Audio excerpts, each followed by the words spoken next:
छोड़ के मस्जिद जा बैठे हैं मैं खानों में। वाह क्या जोश तरक्की है मुसलमानों में। वाह क्या जोश तरक्की है मुसलमानों में। नामे अल्लाह वो रसूल अब तो मैं सुनता हूँ कम।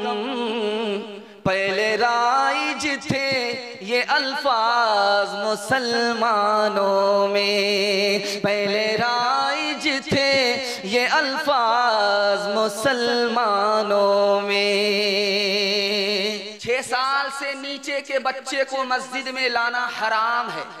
खुदा के घर के हवाले से बड़ा प्यारा मुताला 3 मिनट में लेकर के आ रहा हूँ। इंशाअल्लाह सुनेंगे, अमल करेंगे और नमाज की और मस्जिद की हिफाजत करेंगे। हाथ उठाइए जोश के साथ।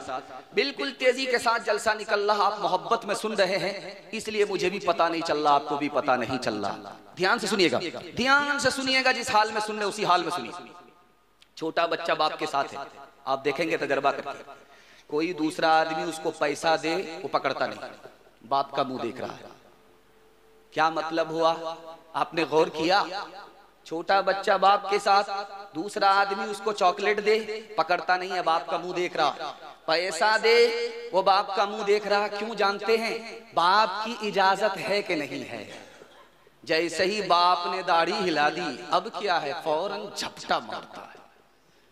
बाप ने इजाजत नहीं दी, 1000 कोशिश कीजिए, वो पकड़ता नहीं है। हम खुदा के बंदे कदम उठाने से पहले नहीं सोचते हैं कि खुदा की मर्जी है कि नहीं है। उस बच्चे से भी हम बदतर हैं। दूसरी मिसाल आपके सामने रखने के लिए जा रहा हूं। ये देहात है, देहात की मस्जिद है। अक्सर घरों में बकरियां पाली जाती, 1 से ज्यादा बच्चे होते, 1 से ज्यादा बकरियां होती। बकरी बाहर निकल जाती, बच्चे घर में होते हैं। जब शाम का वक्त होता है, बकरी आती है, बच्चे को खोला जाता है। हर बच्चा अपनी माँ की तरफ भाग रहा है, हर बकरी अपने बच्चे की तरफ आ रही है। वो आज का पैदा होने वाला बच्चा अपनी माँ को पहचानता है। हम बचपन से 55 में आ गए, खुदा को नहीं पहचानते, उस बच्चे से भी हम बदतर हैं। तीसरी मिसाल आपके सामने आ रही है। हम पत्ता तोड़ करके अपनी बकरी को देते, वो खाती रहती है, भूखी है, हमारे पत्ते के इंतजार में थी, मिला उसको खाने लगी। जैसे ही मैंने अपनी बकरी को अपनी तरफ पुकारा, वो पत्ता छोड़ करके हमारी तरफ देखने लगती है। हमारा खुदा मस्जिद से सदा लगा रहा है, हम अपने काम में फंसे हुए हैं, मस्जिद की तरफ नहीं आते। उस बकरी से भी हम बदतर हैं। एक मिसाल पर पैगाम खत्म कर रहा हूं।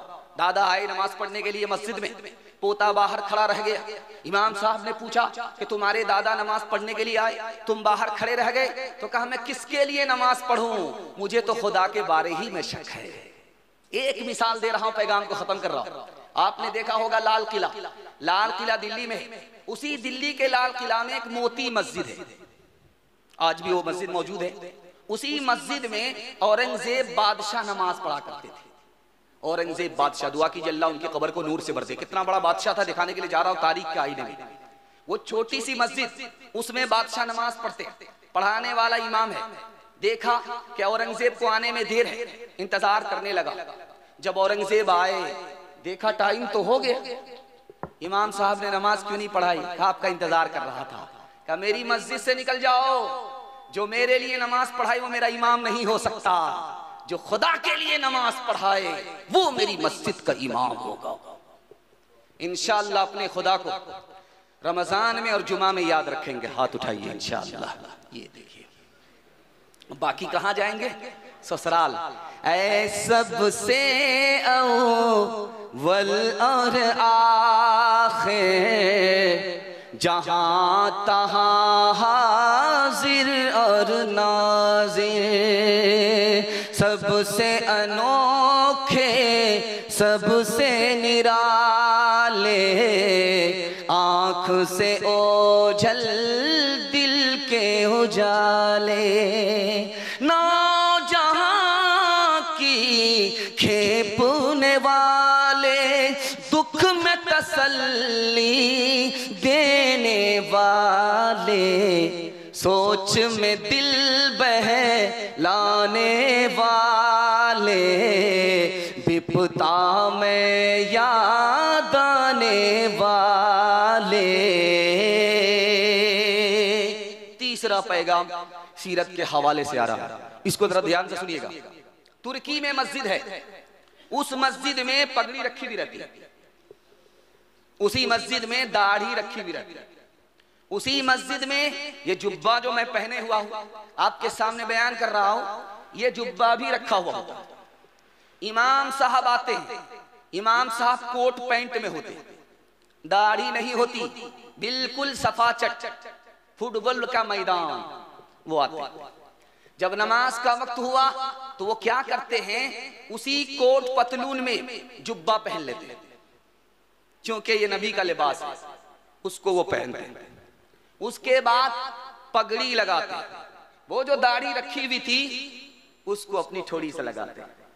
जब सलाम किया, दुआ हुई तो दाढ़ी भी उतर गई, पगड़ी भी उतर गई, जुब्बा भी उतर गया। नबी का उम्मती नबी की सुन्नत का जनाजा उठा रहा है। दूसरी मिसाल आपके सामने लेकर के आ रहा हूं।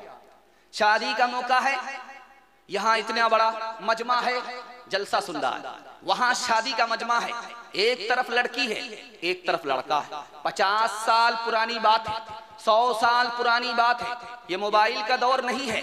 लड़की ने पहली बार लड़का को देखा है, लड़का दाढ़ी टोपी वाला सामने है, निकाह के काजी आलिम दीन मौजूद हैं, निकाह थोड़ी देर में होने वाला है। उस लड़की ने भरी मजलिस में खड़ी होकर के कहा मुझको दाढ़ी वाला लड़का पसंद है। सारे लोगों का सर झुक गया, मारे शर्म के लोगों का सर झुक गया, आलिम दीन का भी सर झुक गया। लोगों ने समझा कि शर्म के मारे झुका नहीं, मुराकबे में गए।